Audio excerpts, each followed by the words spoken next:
It was a completely new experience for them. And some of them were having difficulty, some of them were having a lot of fun. You guys gotta hit F12. That's the best part. That's the best one. Hit F12?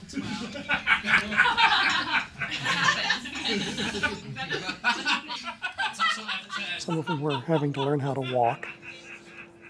Some discovered they could fly. You'll have to hold that page up key for a while till you actually sustain your altitude. And it was a basic, how to walk and navigate around in Second Life.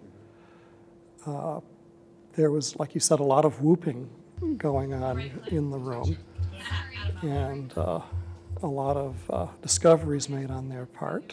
One of the things they did was they walked out of the theater. They met a unicorn and went to the tavern next door. They sat down at bar stools at the tavern and began drinking ale and got drunk and fell off the bar stools. This drink is very strong. When you sign up and join Second Life, you are given 6 or 8 choices of what you look like. And with some minor modifications there, those are stock avatars. The avatars we used, we designed in a piece of software called Poser. We took front, side, top, rear photos of these in a neutral pose, and then eventually our shape artisan would take these photos and work inside a Second Life modifying an avatar shape. And basically they put them on like a costume, and now this is what they're shaped like. Facially, that was me. Skin is, think of it like makeup, since people often call it makeup, but it is your facial toning, your shadowing, your eyebrows, lips, and any makeup that you want to put on that face are done in a form like that. They had a couple of challenges to deal with. First of all, it was Second Life, which is an extremely artificial medium for an actor. And the thing that goes away immediately is any sort of gesture or facial expression besides very simple idiotic grins. You know, this is a very natural gesture for an actor, but in Second Life, that gesture may well have to be built, may have to be animated by an animator, triggered by keystrokes or some other means. So rather than very naturally saying, I'm the one that's talking, the actor would have to deliver that line and with the appropriate timing, hit the appropriate keystrokes to indicate that they were the ones that were talking at the time. And we had a lot of very ingenious work by the actors, using combinations of gestures and things that were innate to Second Life to help indicate that they were the one who should be getting focus at that moment. It was really fairly amazing to see that evolve over time, that they were just able in the context of rehearsal to experiment like actors do normally and discover these things.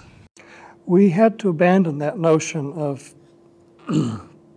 animating each and every actor movement because it got to be too cumbersome, too unwieldy. We were really okay because we discovered that the actors were able to do their own navigation around the stage.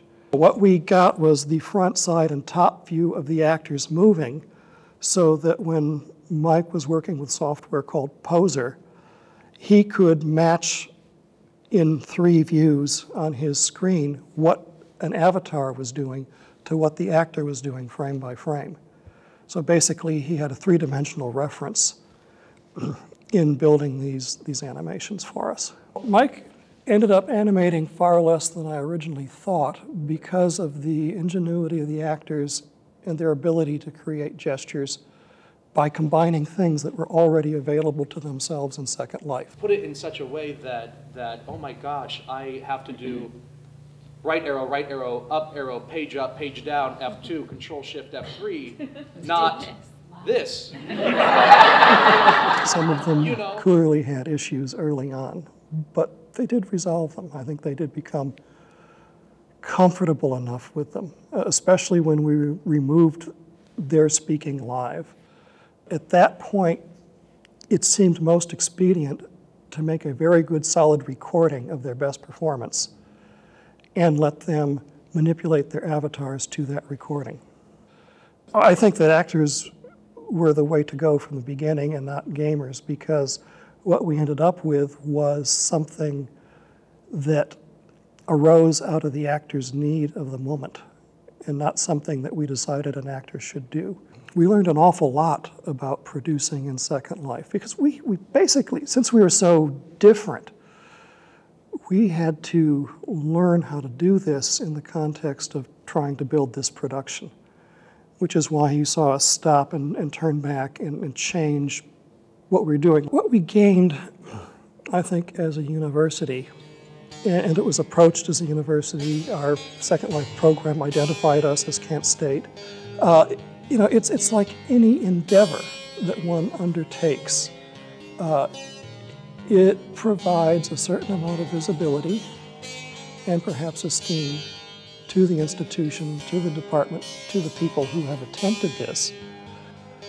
More people know about Wakefield Cycle now because of what we did. More people are aware of an ability to heighten artistic endeavors in Second Life. I mean, we did a lot of things in Second Life that did not exist before we did this production. So, is there value in that? I'm going to shrug my shoulders and say, maybe. I can tell from comments from the audience that members of the audience were moved